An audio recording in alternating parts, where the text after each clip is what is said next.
Surat kuasa aplikasi pinjaman online kepada pihak ketiga yang diberikan tujuannya adalah untuk menagih hutang ke rumah kalian. Nah, pada dasarnya surat kuasa ini atau mungkin biasa surat tugas, tapi sekarang sudah mulai bermunculan dengan nama surat kuasa.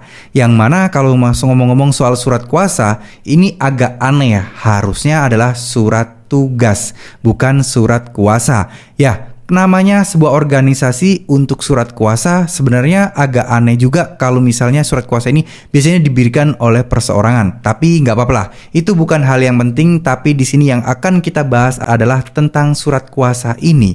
Apa pengaruhnya, apa efeknya, dan kira-kira masalah nggak sih kalau kita biarkan begitu aja, cuekin gitu aja. Nah, kita akan bahas di video kali ini teman-teman. Jadi yang namanya surat kuasa itu adalah surat yang ditujukan secara resmi untuk mengalihkan atau memberikan kuasa kepada seseorang agar orang tersebut mempunyai wewenang untuk melakukan tindakan seperti kuasa yang disebutkan dalam surat tersebut.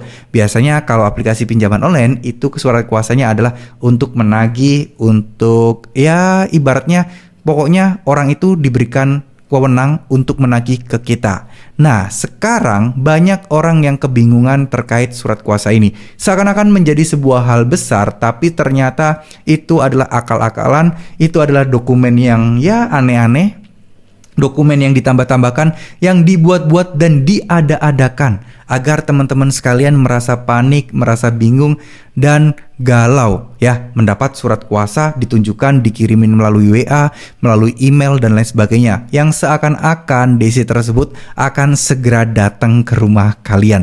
Padahal ya enggak, itu tujuannya adalah untuk menakut-nakuti teman-teman agar teman-teman tidak tidak meremehkan dan terkesan ini formal dan legalnya kuat secara hukum.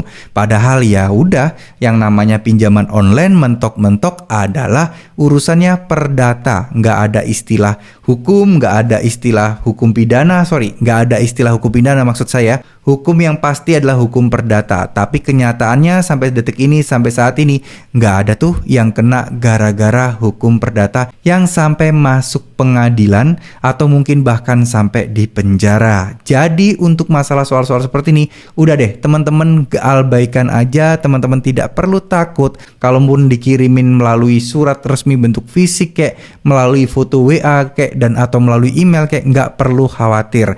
Dan saya yakin semuanya rata-rata banyak menerima ini melalui WA ya, dikirimkan fotonya oleh orang-orang yang mengaku DC tertentu yang tujuannya adalah membuat kalian kepikiran, membuat kalian nggak tenang. Ya, ujung-ujungnya kalian akan mencari dana talangan dan membayar hutang kalian. Nah, itu adalah tujuan mereka. Saya yakin DC itu tahu kok kalau kalian saat ini memang tidak ada uang dan tidak bisa membayar. Tapi mau dikata apa, itulah tugas mereka. Terkadang kita mau mencaci, menghina, mencela mereka itu juga kadang serba salah juga ya. Toh mereka sebenarnya juga tugas mereka sebenarnya ini juga kerjaan mereka.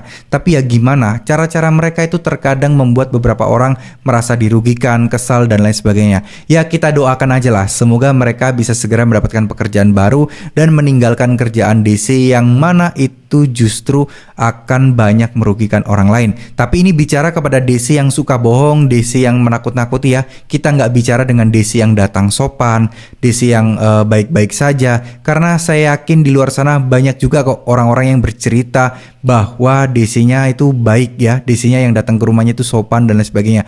Ya kita anggap aja itu oknum DC yang nakal atau oknum DC yang sering kali melanggar aturan.